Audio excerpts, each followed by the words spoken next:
Meow. Meow. Meow. Meow. Meow. Hi, guys. Thank you for joining me tonight on Crafted. And we have Skipper from Skipper's Aquariums, and James from James Fishroom Fever. And Hi. I kind of messed up both your guys' names because it's not really James from Fishroom Fever. It's just Fishroom Fever, and it's Skipper's Aquariums. But thank you guys so much. And I'm going to start off right off the bat with this week's fish is the discus. Wow. Now, it looks really good on this side, but I didn't have, it was too thin to drill it. When I cooked it, the fin kind of got thinner and I couldn't drill it. I tried to get it so it was just thicker than the hole. So I had to glue it to the back. So this is a one-sided only art piece. Just so nobody's upset, there's a stick in the back. It's like a lollipop. But this side looks pretty fantastic, I think. So in a little bit, we'll do a hashtag for that. I released a hydro dip video yesterday, and I want to brag about how good this PVC log looks. I mean, this thing, where'd my normal piece of PVC go? I don't know where. I had a PVC, just a white piece, but this is just for my bichers to hide in, and this looks so much cooler than just a white log. Yeah. And I mean, you can't see that it was white. And what I did was I used that brown that didn't hydro dip well, that had like a texture to it, but I primed it with the texture. So that's this lighter brown, but it gave the whole thing kind of a bump to it, or, bumpy feeling. Yeah. So very happy about that, you guys. That's just I think that turned out awesome. Real quick, I do have the hashtag set up. It is hashtag discus. Caps does not matter. Got that in the chat. People are already doing that. And per usual, Ed, that is open to anybody across the world. You will ship it to them, right? Yep. There we go. Before you dive back into the craft for tonight, Stephen P 2003 Aquatics using that membership milestone super chat saying hi, been a member for 4 months. And then Stephen flipped right around after that and gifted 5 Chattanooga Ed memberships. Wow. Thank you so much, Stephen. You're freaking awesome. Yes, you are. Stephen is freaking awesome. I was not a member, which I don't know how, but I was the recipient of one of those gifted memberships. So personalized thank you for me, Stephen. Big Shrimpin, Dennis Christensen, Scruffy City, and Nancy B in Tennessee were all gifted memberships from Stephen P 2003 Aquatics. Nancy B in Tennessee. That is a good name right there, I tell you what. Good name. Oh gosh, what was I? Well, what I love about his like emojis for monthly things. I'm a guppy, and I hope I never graduate out of the guppy bracket. You know how like there's different color Nico faces, the background for Nico for my members. Well, he's got like guppies on his, which is pretty cool. So last week we were working on a fish tank for Grumpy Mike, or Mike's Aquatics and Reptiles. And he said he liked the Green Phantom. Oh, that turned out nice. Yeah, honestly, I think this might be the best fish I've made so far. I'm going to pull this out. Just for anybody it's their first time here, I want to let them know you do a lot of in aquarium crafts, things that can actually go into your everyday fish tank and be safe. This particular project is something we're doing, or you're doing, for a friend of ours that is not going to be keeping fish tanks due to some reasons. But what you wanted him to have something special, a fish tank of sorts. So this craft is for that. Yeah. Yep. And I'm just really tickled. I know it's a little greener than your normal Green Phantom, but other than that, I really love how the Green Phantom came out. So today we're going to be adding, let's see. Is that too tall? Should I lower the camera? Maybe it would be better if I lowered this so it's more online. Oh. There we go. So I don't know if you guys can see. This is the base that goes into the fish tank itself.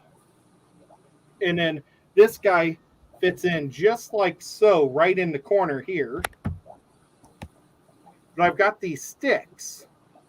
So what I've done is I've made these Cardinal tetras. And correct me if I'm wrong. Cardinal tetras are red on bottom, blue on top. I hope. Oh, you just got me there. That is a good trivia question. Now I'm second guessing myself. I know. Yeah, red on bottom and then blue is up at it's the top, it's toward the top. It's the line above the red. Okay, good. So none of these are being glued in right now, but I just want to demonstrate on how they're going to look.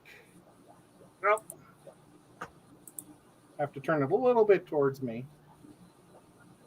And there was Lady Rorschach says, Ed, I got a note from Mark Sturlson telling me he wanted to gift the swordtail sculpture from last week to me. Did you want me to supply my address somewhere in particular? Oh, if you just send it to me on Instagram, that would be fine. But that's the guy that he is sending Lady Rorschach. Very cool. That was a pretty fish. Okay, so let's see. I've got one more that I didn't paint, so I could paint one on camera.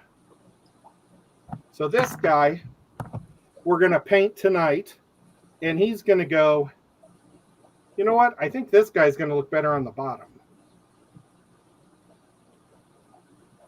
So they're all going to kind of school.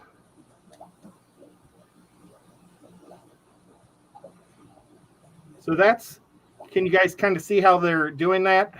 Yeah. Yeah, I like that. I think that's going to be pretty cool. So this guy we got to paint. I've got, I was afraid of getting it all done before the show. So I didn't want to do that. So what we're going to do is we're going to pop him off to paint him. I'm going to glue all these on a little later.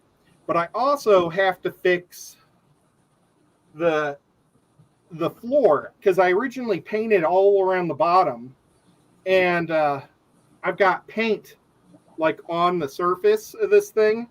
So what I'm going to do is I've decided I'm going to grind up cork board because this is cork, and I'm just going to kind of glue it, the ground up pieces over the black stuff to make it have texture. So I think that's going to work pretty good with that. So I'm just going to move that over to the side, and we're going to paint. This was one that I did, but I painted the wrong side, the blue on the wrong side. So he would have been, for him to follow all the other fish, he'd be upside down. It happens. He'd be swimming backwards.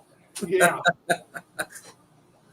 So I got to make sure I don't mess up like that again. I want to put this guy up somewhere safe. Matt's Aquatic says, sorry, buddy. No. For Ed, speaking of cardinals, I painted a cardinal tetra painting the other day. I'm not sure if I'll be able to send it to you at least soon.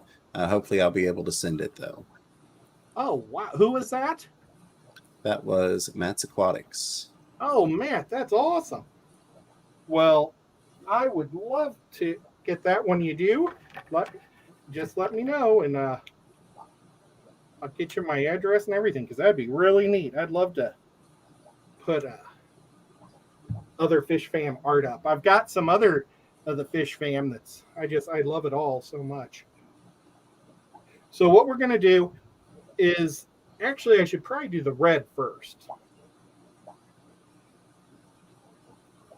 I'm going to paint the bottom red, and then I put the blue on top. because it seems like if I do it the other way and the red over covers the blue, it makes a black line, and I don't want a black line. So, yep. So this is real basic. Just basically half the fish I'm painting red. It helps when I put my glasses on so I can see it. Yeah, absolutely. So again, anybody that's just coming in, we do have hashtag discus for tonight's giveaway of that discus that Ed made. And of course, if you have any questions, feel free to throw those in the chat, and we'll be happy to answer those. I do try and grab anything that's at Chattanooga Ed, but those don't highlight for me. If you want me to see it and read it, at Fisherman Fever pops it up highlighted on my screen, or at Skipper's Aquariums pops it up for Skipper highlighted. Yeah, it does. Well, I am going to most definitely have to enter the competition tomorrow for the Clash. I think about it sometimes, and then my mind's been going so many different directions this week. I don't have my truck right now. It's in the shop. And then I've been to the doctor a few times. We finally got my blood, so it's right. It was either too thin or too thick all the time, and I finally got it, so I don't have to worry about it. That's good. Yeah, it is. And then they're going to test it again in a month from now. So Matt's Aquatics. Sorry, didn't mean to cut you off there, buddy. No, go ahead. No, I'm glad they're getting that leveled out, and hopefully it stays leveled out. I know that has been an ongoing issue with trying to get your blood work balanced out properly. I'm glad you are doing better, though. Matt was following up. He'd asked, I guess in the last stream, about the Bolivian ram and the mono shrimp. Says, should I try putting a few ghost shrimp in my tank with the Bolivian ram as a test to see if it will kill them? You could definitely do that. One thing I do always like to make people aware of is just make sure that those ghost shrimp, you aren't bringing in parasites, which is pretty easy to do with ghost shrimp. You can usually see in the intestinal tract if they've got those internal parasites. Not always, but typically. But I know that can be a common issue. A lot of times ghost shrimp are brought into pet stores as a feeder shrimp. And so they're not necessarily raised in conditions that would be conducive to them not having parasites. So just be aware of that, because the last thing you want to do is bring those ghost shrimp in there and they have some internal parasites, and then your Bolivian ram eats it. Now he's got some internal parasites. So yeah, it's nasty. They're horsehair. I think they're called horsehair worms. A lot of them have. And I was at a fish store once, and we were going to get some. It was Bob Taylor. He was going to get some for his one of his puffer fish to eat. And he says, "You don't want those for your feeder fish." And he pulled one out, broke it in half, which is kind of a terrible thing to do, is just break a shrimp in half. But he pulled this worm out that was about that long. It was so gross. Cow. Uh-oh, somebody's dropping money. Uh-oh. That would be Doc, Amazon Research. Oh my gosh. It's what do you? It's $10, but it's like jumping up and down and doing some crazy things, whatever it is. Yeah, that lemon-headed character. Yeah, it's very cool. That's not what we see a lot. I don't see that one a lot. Thank you, Doc Ant, and I hope you win this discus. This was one that he was hoping to get, I think. So, if not, maybe I'll have to try to eventually get him on a list. I've got kind of a big list of people that want fish, so we're just kind of going through it as fast as we can, but it's not very fast. Especially, I've got to finish this whole Clash project in the next couple of days. Yeah, that's next weekend. Yeah, it's crazy. I am not ready. I do my best work under pressure, though, so I'll probably be able to throw it together in the next day or two. I still want to buy candy for the Clash too. I was looking at that today. So Sarah J. Seaver's got a question for us. It says, have you ever had green water triggered by a water change? Triggered from a water change? Mm-hmm. I never did. That's interesting. Yeah, I don't think I've ever had one from a water change. I don't recall having one. Now, I've intentionally created green water.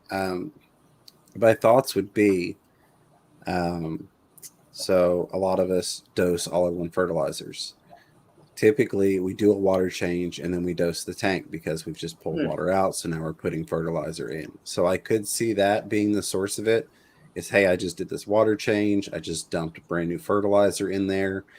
Maybe I didn't take out as much fertilizer as I might have thought I did. So now I've got an abundance of fertilizer, and that could lead to a green water being triggered, quote unquote, by the water change, when really it's just the process of what a lot of us do after a water change is, okay, we change the water, we put our ferts back in, we dose for a full volume of water, not what we just took out, which is, I recommend dosing full volume anyways. But I could see that leading to a water change. Maybe you had X amount of fertilizer left, say 50% dose, if you will. You did a water change and then you dosed 100% into it. So now you've got 150% right after that water change of what you might normally have in there. So it could definitely happen. I welcome the green water because I use it to feed my Daphnia, but I can understand that being annoying if you don't want the green water. Right. I'm glad you said that about the ferts, because I was thinking about that, because that definitely does make sense. Because if you're only doing like your 20% water change and you're doing it weekly, and because you add the water in and then you think, oh, I need to add the full amount of fertilizer, I can see that happening. Yeah, that's when I always do my fertilizers after the water changes. Yep, that's what most of us do. And then a lot of us also supplement in between. So instead of just dosing once a week, we might dose twice a week, or some people dose a couple times a week, depending upon the tank and the plant growth that we've got in there. So, maybe you dosed on a Thursday and then Friday you ended up doing a water change, and then you added another dose on Friday after you did that water change. So I've got one tank full of green water that I've got fry growing in. It was accidental, but I've just kept it that way. Absolutely. All right, so here we're going to dig deeper. Sarah says, I had crystal clear water in my tanks, did water change for 2 tanks, and the next day both of them were green water. I haven't used ferts other than root tabs, and I need some Daphnia. Talk to me, Sarah. Shoot me a message. We can figure something out. I have not shipped Daphnia before. I've shipped fish, but haven't shipped Daphnia before, but I'm sure we can get it figured out. Possibility that there was something that they were flushing through that was nutrient rich in the water. That I think you're on municipal, Sarah, but I don't remember 100% what your water source is. But it seems to me like it would be highly likely that if you only changed water on those 2 tanks, you were not dosing ferts, and then those 2 tanks both had a green water bloom and algae bloom. My thought, if it were my tank, would be that the municipality was flushing something nutrient rich through the water or doing a clear out, and that was the cause of it. That's just where my mind would go with it. So I'm making some substrate as we go. This is all cork. And what I'm going to do is I'm just going to pour it over the glue spots, and it'll stick to whatever glue's there, and then what's not got glue will just fall right off. I've done this with sand. I've done it with all sorts of stuff. Yeah, that's the same way I do the fine detail work on the rock, like we talked about in the last stream, where you can break rock down further and have some really fine bits, and then even powder. Do it just like you said, put the glue on there and then sprinkle a little bit of the rock on there, and then sprinkle a little bit of the dirt, the dust on there, and it gives you some really good detail. We're gonna do the other half of this fish now. I think the gred's pretty much gone dried. Well, Leslie Perry says, Chattanooga Edit, more tips on how to get my panda cories to breed. And I know y'all don't grammar here, but is it cories, Corys, or cories, Corries? Actually, Whatever you want to call it. actually, the proper way is Corydoras. Yes. I think most people just go Cory, right? Corey. Yeah, that's the majority of what you see, but we're not going to hate on you. Yeah, you say it any way you want. Yeah. But did you want to give the tips on panda cory breeding? You know, I've never bred pandas. I've bred other types. And what's always helped a lot for me is I use rainwater to stimulate them. So I like, if you know that it's going to rain, put a bucket out there and collect it. And then I go and if I get 2 gallons worth, I'll I'll drain out 2 gallons and put into gallons of that soft water. And a lot of times you just go bonkers for it. Really? Wow, I just learned something new. That's how my dad always did it my dad used to breed cories for like profit back in the 70s. And that's how he did it all. He had a little pool that we weren't allowed to swim in. And he would get his rainwater out of there. Yeah, absolutely. Is that not only a pH thing, but also I think TDS affects a lot of different fish. Mm-hmm. When you change the TDS in the tank significantly, it can be a trigger. And I know sometimes people freak out about that. But there's a very, I guess you could say, well-known, somebody that's been breeding plecos for a very long time. And like some of her advice is, you got to make them mad. Like you got to change the TDS by a 50% change for some of these things to really tick them off. So I could definitely see that. I've always had good luck with pandas, just from getting them really fat and plump on some high protein food. If you can get blackworms, that's a great one. I've done it a lot of times with bloodworms, or the frozen brine. I really like the Hikari BioPure frozen brine with spirulina. And then I always top that off with a cold water change. Do a water change 25%. Do cold water, drop that temperature down. That's what's always worked for me. But I have found that I definitely do like to get, wow, the word eludes me because we're not grammaring tonight. But I like to get them prepared, which is not the word I'm looking for here, but I like to get them prepared by getting them some really high protein food to help with egg development, and all of that. That way, when you do trigger them, you tend to get a bigger spawn versus, okay, I triggered them, but they weren't really fattened up and ready to have a ton of eggs. So it could be the difference between, like in, Danios, that can make a difference between, okay, I've got a dozen eggs and I've got 200 eggs. And I find that applies with a lot of stuff. Yeah, I've never actually had panda cories, I don't think. It's kind of weird. Yeah, for such a popular one. I had the longfin pandas from Jess, Manes, Tails, Furs, and Fins. And then I got some off of Maria Z, and unfortunately that tank got sick. What was it, a year or so ago? And I ended up getting the human ick. Well, that tank got sick when I got sick, and I couldn't catch it in time. But I know, like for me, with my Corydoras Aeneas, whenever I want them to breed, they love breeding whenever there's a storm coming. So what I like to do is I'll fatten them up with bloodworms, because I don't have a place around here that has blackworms, and I don't want to spend all that money to get them shipped here. It's crazy pricey. Well, what I hate about live blackworms is the leeches. Do Corydoras eat the leeches also? No. No. Yeah, I always you just rinse blackworms. It's kind of one of those things that just kind of comes with it. It's kind of like if you're going to grow Daphne outside, just be aware you're probably going to get mosquito larvae in it. But you can rinse it and get the leeches out. Yeah, but that some fish love that mosquito larvae too. So you're kind of They getting do. two different foods. So Yeah, I absolutely. know. And then what I do is I do a cold water change with my cories. That helps trigger them too. Yeah, and that's one of those things. Just like everything else, you'll have people swear both ways. I've always, like you mentioned, one barometric pressure when you've got a storm front coming through. That does work with a lot of fish, and doing a drastic change of parameters like the cold water, TDS adjustments. Kind of how far down the rabbit hole do you want to go? Yeah. So I kind of prescribed to the KISS method to keep it simple.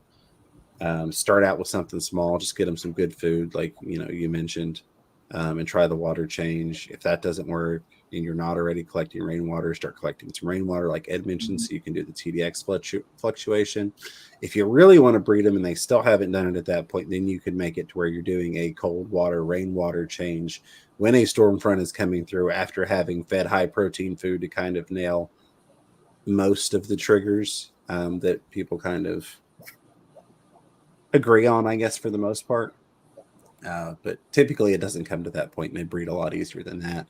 The thing that I guess I would add to that would be a lot of times we might get fish breeding and we don't even know they're breeding, just because the eggs are getting eaten, or we're not pulling the eggs to get the fry out to where we could take care of the fry, or we're not supplementing some food into the tank to help the fry survive. Panda cory babies are really small, and cories tend to like to spawn first thing in the morning, kind of sunrisey, kind of at dawn. So a lot of times people will have their panda cories are spawning and they're eating the eggs before you even get into the room and wake up and check your tank out. So something else to keep in mind. Yeah, and another piece I'm going to say is once you figure out that trick for that corridor, because unfortunately a lot of it they're how I want to say this, a lot of them are different. Once you figure out their trigger, always remember that and just keep doing it that way, because what would work for me may not work for you. Absolutely. Yep. And that's what's so cool about being in a fish club. If you've got a local fish club, because they might have a breeders program, and people are normally really happy to help each other and tell you what's working in your water conditions too. So it's neat to ask people that are right local that are having success too, and it's kind of cool. And maybe they'll even hook you up with some corridors that they've bred or something, Yeah, absolutely. Brian has a good question. What's Brian got? He said whenever we said a cold water change, just how big of a difference in temperature change are you talking about? 5 degrees or 10 degrees? Well, I have done up to 5 degrees. I've never tried 10, because another thing is if it's a species only tank, you can figure it out. But you got to remember another thing is if you have other fish in there with it, they got to be able to take that cold water change. Yep. Very nice, Ed. Yeah, no, you're absolutely right. I would say mine's typically within 5. That being said, there are people that will do a 10-degree water change difference on zebra plecos and have had success spawning them and have been spawning plecos for decades. Mine is not so much I shoot for a temperature as it is, okay, I'm going to do a 20% water change, and then I'm just going to get cold water out of the tap. And doing that size of a water change with the cold water, I've never found the temperature to fluctuate or deviate far enough that it made a difference in terms of risking the fish's health. Now, if you're looking at like a 75% water change, then yeah, definitely you need to make sure that you're getting some temperatures lined up. But if you're doing a smaller water change with cold water, I personally have not ever run into an issue where I just went and turned the water on cold and filled it up and, had condensation or anything on the tank. Like, ooh, that's a really cold tank, because it's just not that much of a water volume to offset it by that much. I will be right back. Matt did have a question. I'll ask that before I run off for a second. Matt's Aquatic says, I don't currently have a pea puffer right now, but a question about feeding. I know they can be kind of picky, but what about feeding Vibrobites in flake? Thanks for answering my questions. Well, with the Vibrobites, it's kind of, well, with anything, it's kind of hit or miss with them. Yeah. It goes a lot to who was breeding them, I think, and what they were feeding. But normally there's so many snails out there. You only have to drop a couple snails in to feed a pea puffer. You just don't want to throw in 200 snails because they will kill them and not eat them. Yeah. So that's kind of a bad thing about them.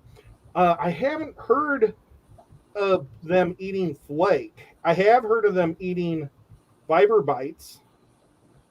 I know they love a bloodworm, just like one frozen bloodworm. So you could buy the little things of bloodworms, and then I know it's kind of gross, but put it in your refrigerator and just pull one out a day, or if you have 5 of them in there, drop 5 in there a day, and then just take them out every so often, and don't let anybody put it on their hamburgers. Yeah, I know whenever I had the pea puffers, I tried Vibrobites. And they didn't go for it, but other people have, and it has worked. But bloodworms is really good. And then I'd go to Petco and get them. They call them their pest snails, that's always on their plants or whatnot. But if you have a good tank where you can got a bunch of ram's horn snails, don't get the real big ones because they'll get too much to eat, and then it'll end up fouling up your tank because they'll leave the rest there.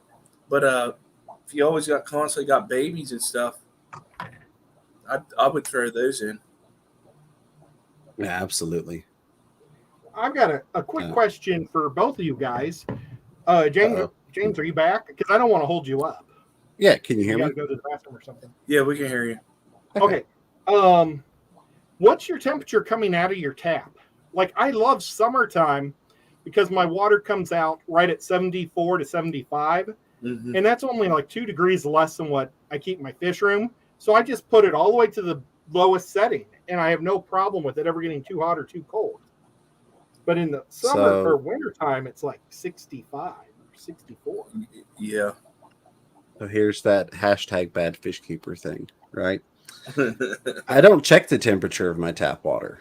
Even when I'm setting it up, I don't check the temperature of my tap water. It's one of those things, kind of like a lot of us can kind of look at a tank and know something's wrong because we've spent enough time around tanks and around fish. I can feel the water and just kind of know that it's where it needs to be at, or know this needs to be a little warmer, this needs to be a little cooler. You can. I had a heater screw up the other day, and I caught it fairly quick just because I touched the water. I was like, no, that's not right. And it was a couple degrees off. Mm-hmm. But I don't feel like my water gets that warm coming out of the tap. I mean, it seems like it would be closer to 70 because I keep this room that I'm in now, the office. It typically sits around 74 degrees, and I don't really heat the tanks behind me. It's the guppies and the Danios and stuff. And if I go get straight cold tap water, it is quite a few degrees off of what my tank is. I mean, it's a lot colder than what my tank is. So mine's got to be a decent bit lower, but I honestly don't check it unless there's if I'm trying to be real specific. Now, I used to have it set to where I had one of those digital hang-on thermometers with the probe, and I would run the probe, and I would set the tank water specifically to whatever temperature before I flipped the Python over and ran it. But just over the years, it's like I know this feels right, or maybe I want it a little warmer, maybe I want it a little cooler, and I feel the water, and I know just from doing it so much that's the temperature. But I haven't measured it. Sorry. No, see, totally cool. Like for me in the summertime, mine's about 70, between 70 and 72. So that right there, I really wouldn't. I could just dump it in, and all the other fish would be fine. But the winter time, it gets in the 60s. And I'm like, man, that's whenever for me, I check it, and I do use a thermometer. I mean, I could do the finger trick, where you dip it in the tank, and that's what I used to do whenever I was younger. But I do check with a thermometer when I do it, just a peace of mind for myself. That's cool. I was wondering about that because I that's a really good question. love how nice it seems to be around here in the summer. Yeah. Mm-hmm. And so like I'm sure that'll change when we get to the well on the new property, which is a whole cluster that's had me down this week. But Oh, bummer. I'm sure that's going to vary because it'll get pumped up into a holding reservoir, which depending upon how hot it is, I'm sure is going to make a difference on what the temp is in that holding reservoir to some degree. I don't see how it couldn't cause some sort of variance versus if it were coming straight up from the well directly through the lines, from 500 feet down, that water is going to be pretty chilled, if you will. Oh, it's going to be a little bit colder. So, well, where's your holding tank going to be at? Is it going to be inside the house, or is it in my dad's where I grew up? We'll call it the homestead. It was in the ground where the well pump and everything was outside.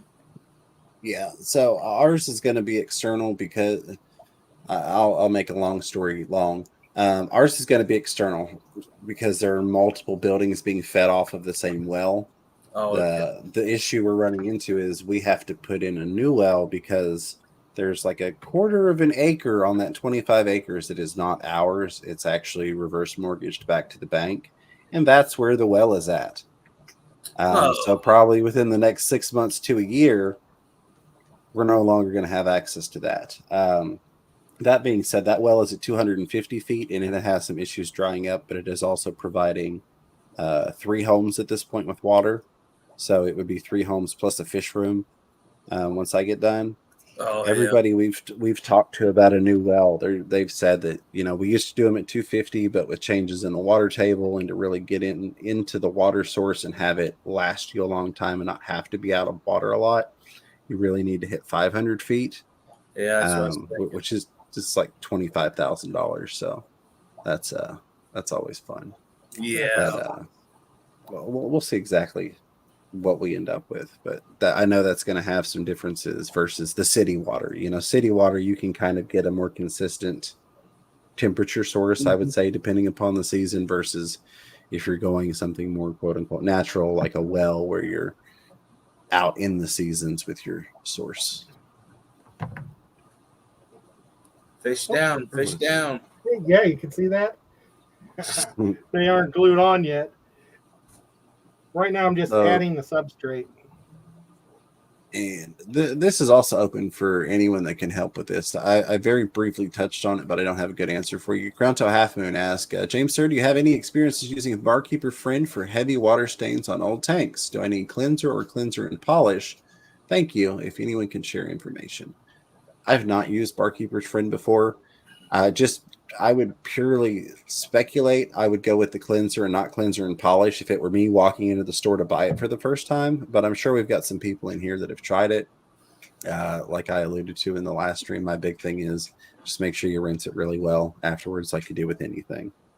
But I've not personally used either one, so I can't attest to how well it has or hasn't worked. What about you, gentlemen? I used it, but I don't remember why I was using it or for what reason.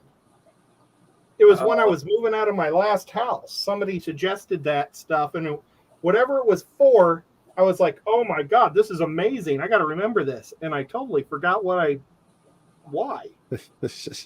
I know that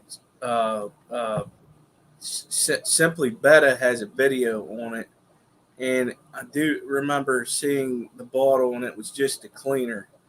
The polisher probably has a different chemical in there that's probably not safe.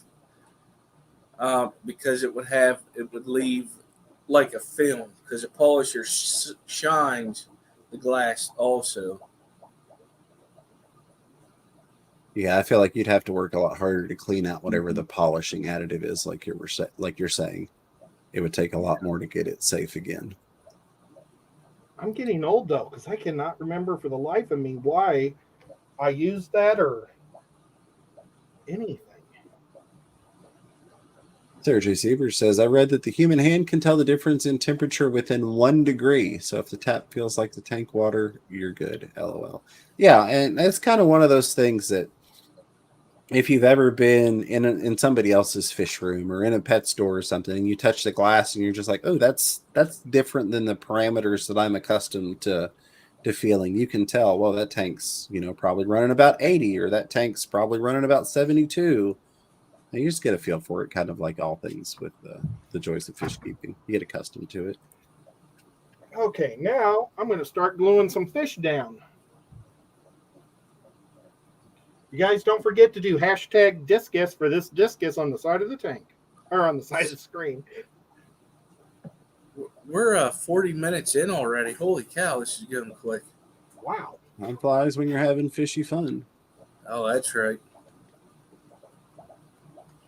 We've got a couple of people. Zen Ginger saying it's the cleanser, and Roberto over at RLC Aquatics, if you remember him. I do remember RLC. Has a good video on it from back in the day. Well, Zen Ginger, you got a wrench. Feel free to throw that link in there if you want to. And then Sarah J. Sieber said, for me, the liquid is better than the powder. I've used both, just the original cleanser. Big Shrimpin says, I've heard some saltwater guys that can taste their salinity level. Fisherman Fever. Yes. That would not I don't want to say I'm one of those guys as much from keeping the saltwater tanks, but from like growing up on the ocean, like having that natural salinity level taste, from going to the beach and getting water in your mouth every day, and comparing it and going, wow, this is a lot saltier than the ocean, or wow, this is not as salty as the ocean. And then when I was doing big reef tanks and stuff, I definitely was a lot more dialed in. I'm not where I am now, like I can do with temperature within a degree or two.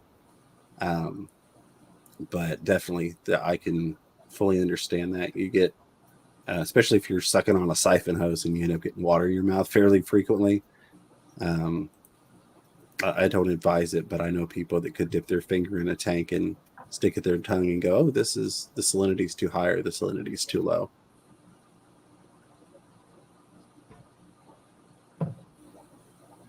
Papa Tom says, I know some fishermen that taste their water. Yeah, I won't, like I said, I won't advise anybody to taste their tank water, because Lord knows somebody will end up with some sort of parasite or, some sort of small organism that they're like, well, I tasted my tank water and now this amoeba is, infecting my brain or some weird stuff, and it's Fisherman Fever's fault. So for legal purposes, don't drink your tank water. I'm not going to lie. I gag whenever I taste mine. It grosses me out because I think, oh man, all my fish have been peeing in that. I know it shouldn't, but it does. But then I also think, boy, if there's ever a nuclear war, I'm going to drink all this water. Right? But that's the only reason you need to have carbon around, is to filter it out for drinking water after the fact. Yeah. Bunny Viper says 107 people and only 53 likes. I'm sure you just forgot. Yeah, do me a favor. Hit that thumbs up for Chattanooga Ed here. You can't see what I'm doing because the discus is in the way. Hitting that thumbs up increases your likelihood of winning that discus by at least 0% minimum. This is coming along really nice, guys. It is. That looks really, really awesome.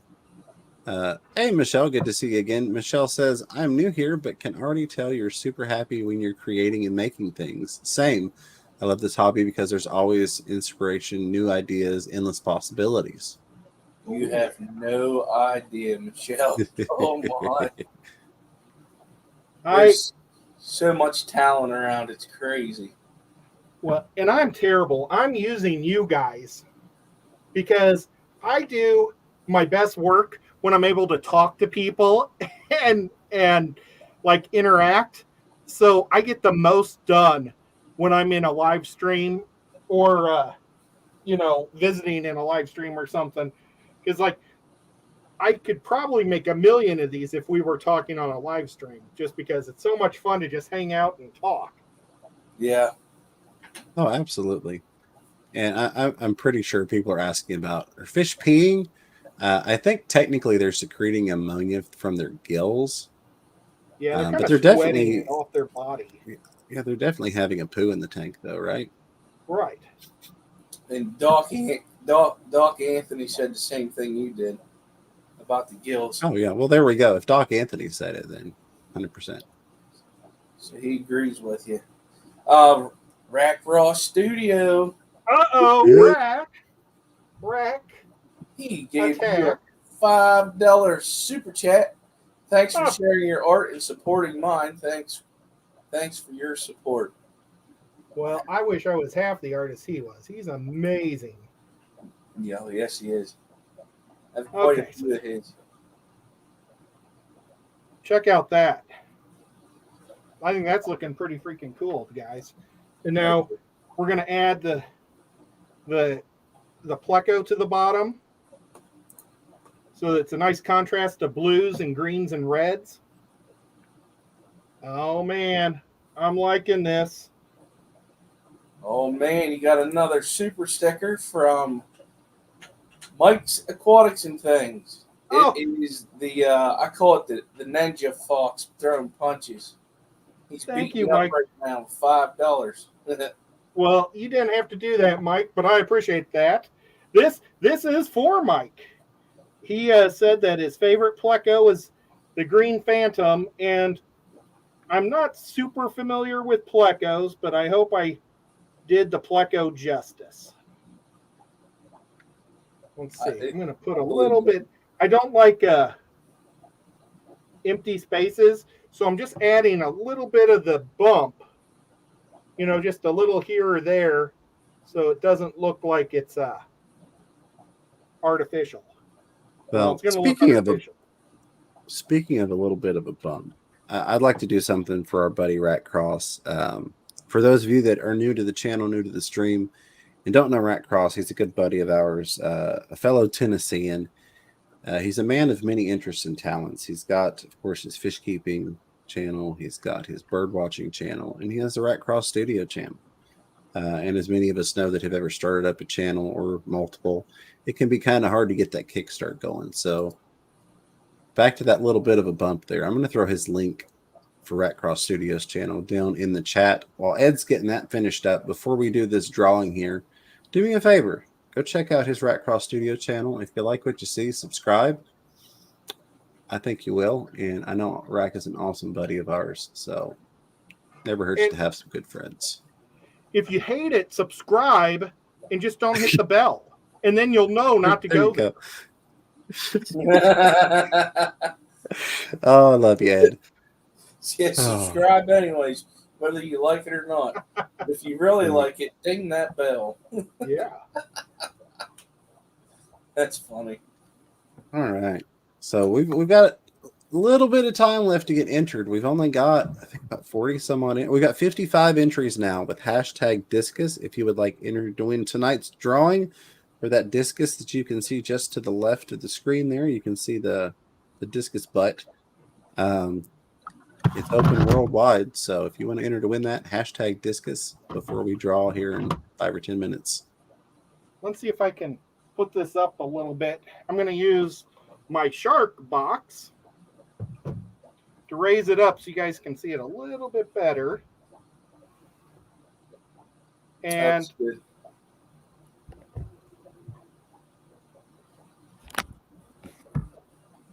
I think that looks pretty cool. Let's see if I can. That's really cool. I like it. And then there's like, this thing has different light levels, so you can pick different shades of. The red almost looks kind of cool on the top. That's the blue right down on that blue. That really pops. Oh, yeah, it does.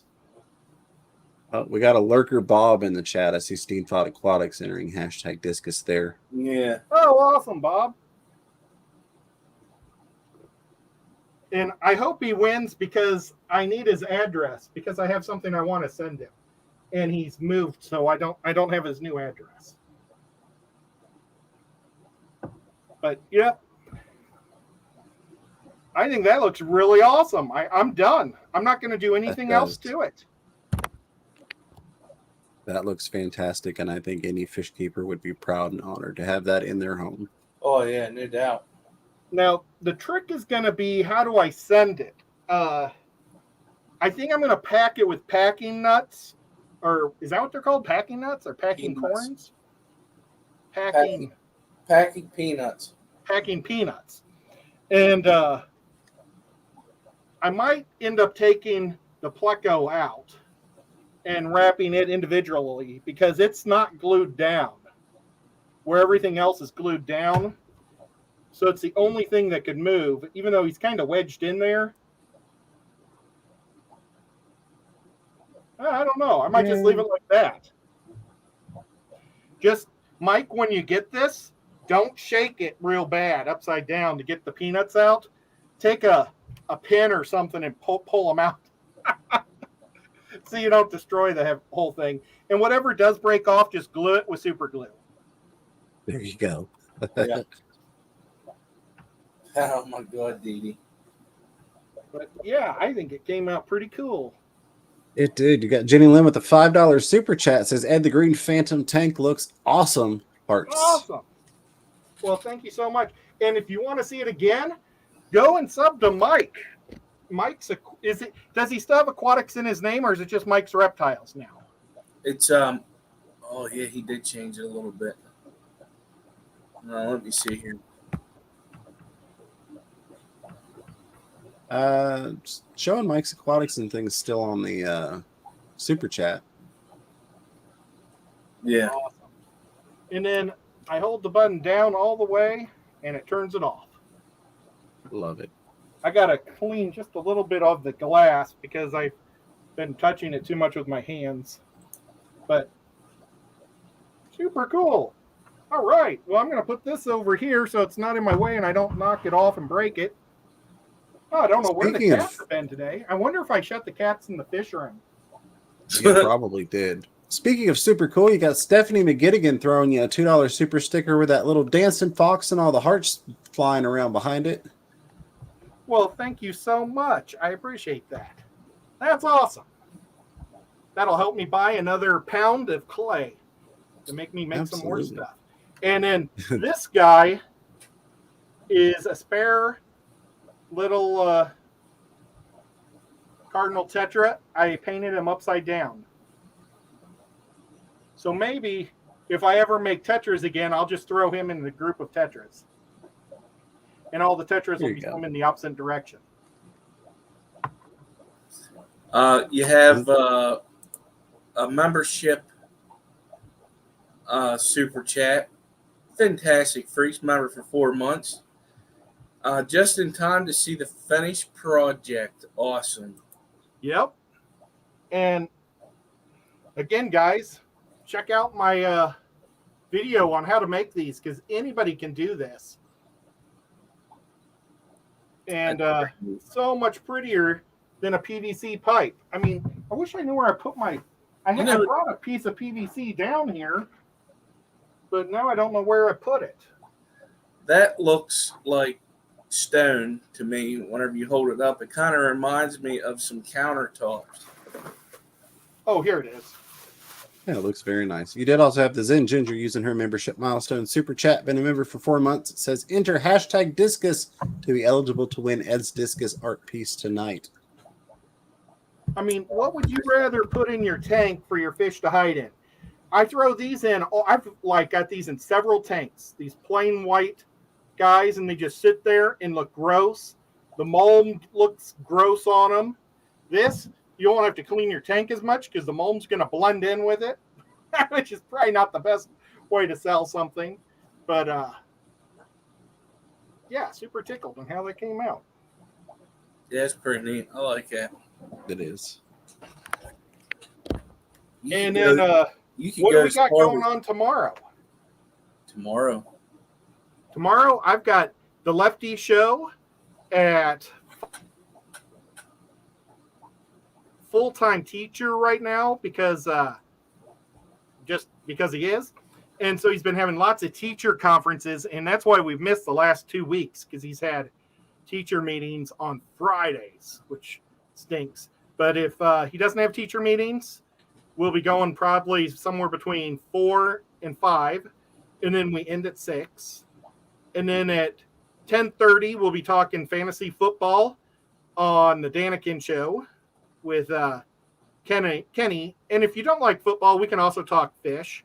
And talking about football, did you see that you're the number 1 team, Skipper? Yeah, I saw that.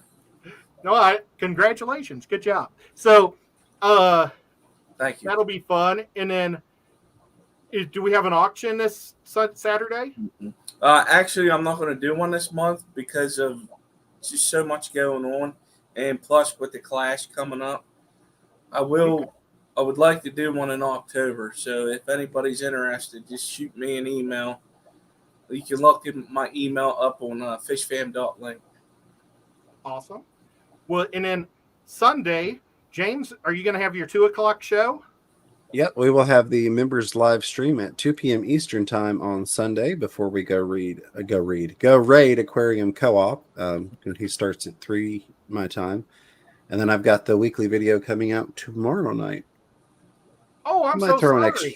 Might throw an extra one in there in the middle of the week, but YouTube was not liking me for having too much stuff coming out, so I decided not to do that this past week. My videos don't do great, but usually they get more than 50 or 60 views. So I was like, okay, YouTube, we'll be nice and we'll wait to post the next one. So that'll be tomorrow. Members only stream Sunday. I will put a link over in the community tab for any of the members that aren't familiar with how to get to that. You just go on my page and there's a little community tab. YouTube is supposed to be doing better with notifications. The members only stuff has always been an issue with trying to get notified for the members, but I'm going to post the link in advance. I'll do that tomorrow, and then hopefully they'll send out notifications for the members on the stream, but we'll see. Awesome. And then Skipper has a show on Sunday. Yeah. I don't have a guest this week. It's more, I'm probably going to talk about the Clash that's coming up the following weekend, because I will not be streaming that weekend because of Sunday. That's when I'll be coming home. Well, Tianaqua will be with you? This Sunday? Yeah. So that's always awesome. So you can always check out Robert also, another Tennessee boy. And then we got Bob Kaler's show. We're on that on the Fish Mafia show at 8:00. And then I think it comes back around to Thursday. I don't know if I missed any of your guys' shows or not. I don't think so. But if you subscribe and hit the notification bell and select all notifications, that's a great way to know what's going on. Before any of that stuff happens, though, we've got a giveaway. Final chance to enter #Discus to enter to win this discus here. Again, if you're joining us late, welcome. There's no real restrictions. It's open worldwide. So #Discus. We'll give everybody a minute to get that in there, and then we will do the drawing. And for anybody that didn't make it, normally I use my Dremel, and they're all like on a stick, because I do these like birds. I don't know if you guys have ever seen those artificial birds, replica type things. That I've always loved those. So that's why I came up with the idea of the fish.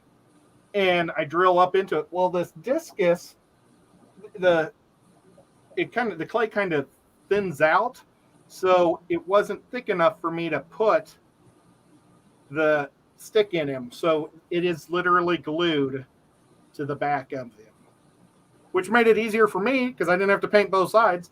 But I couldn't figure out how to get the stick in him. And that's pretty cool.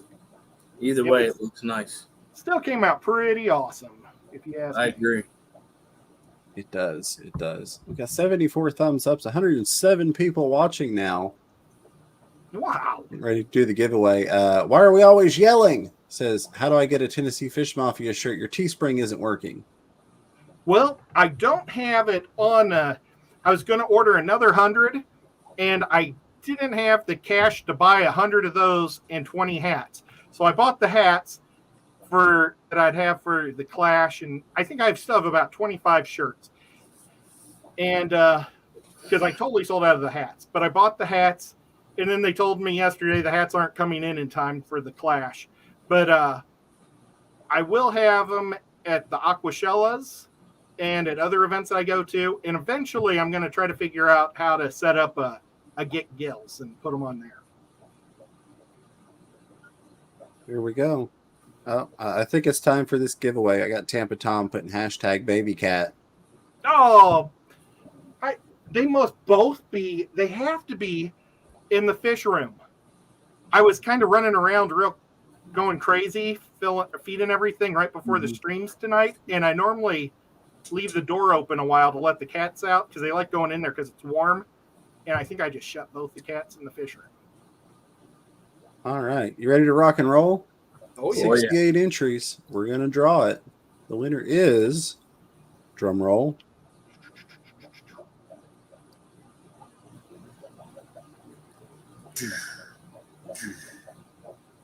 Stephanie McGinnigan. I feel like Stephanie just won not too long ago. That's super cool. I don't think she's congratulations. That's awesome. Congratulations. Yeah, congrats. That's awesome. So, Stephanie, what I need is your address that you'd like me to ship this to. And I'm Chattanooga Ed on Instagram and Facebook. So if you could contact me on Facebook or Instagram with your address, I promise I won't give it out to anybody else. I'll just ship it and throw it away. And the next time you win, I'm going to have to ask for it again. There you go. Ointmaster Supreme Forever. Always good to see it, Linky. Says, to all of us, the most important type of fishy I'm looking for at the Clash auction is plecos, gold nugget, green phantom, etc. Nothing gargantuan. And that's awesome. You know me, I love the plecos, and that's can't go wrong with that. I love all catfish. I'm looking forward to the fish I'm going to bring home is going to be shrimp from Garden of Eder. Oh yeah. I'm going to probably get like 3 or 4 bags, I think, of fish, maybe 5. Yeah. I don't know. A bunch of bags. I wanted to get them at the Clash. No, at the Triple Crown. And then I just missed it because then I thought I'd do it the next week and it doesn't work out. When you get the opportunity, folks, jump on it. Yeah, they're very nice shrimp. That's one thing I will say is I've both of us have been to several events where they've been there with the table, and you want to get their shrimp when you see them because it's not uncommon for those shrimp to be gone before you get back to them. I mean, their shrimp go really quick, and they're really nice shrimp, so that's understandable. Yeah, I got the first bag at Aquaticon. I got the Blue Dreams, and I gave those basically to my mom's fish tank. But all but one's doing great. I almost said all but one's dead. One died not too long ago, but it was a big old one, so probably just died of old age. But everybody else is doing great. Can't complain at all. Super and good. If you're not going to see them at an event, you can always check out tgoeshrimp.com. I did an unboxing not long ago from them, and I showed how they packed and how well their stuff held up and the quality, and it's really good stuff, and I highly recommend it. Holy cow, I am nowhere near the bottom of chat. I've been scrolling for like 30 seconds. I don't know what happened, but I was like, my chat's never moving. I still haven't got to the bottom. Well, guys, it doesn't matter. Thank you, Skipper and James. You guys are both awesome. Had a great time. Thank you, sir. Congratulations, Steph. I hope you don't want being called Steph, but most Stephanies I call Steph. And I'm sorry, Dr. Anthony, you didn't win the discus. We'll have to hook you up some way eventually in the future. I still can't get to the bottom. This is unbelievable. Thank you guys all for chatting and talking so much. If my Uncle Bruce is there, I love you, Uncle Bruce. And we'll see you guys in the next one. Bye. Bye.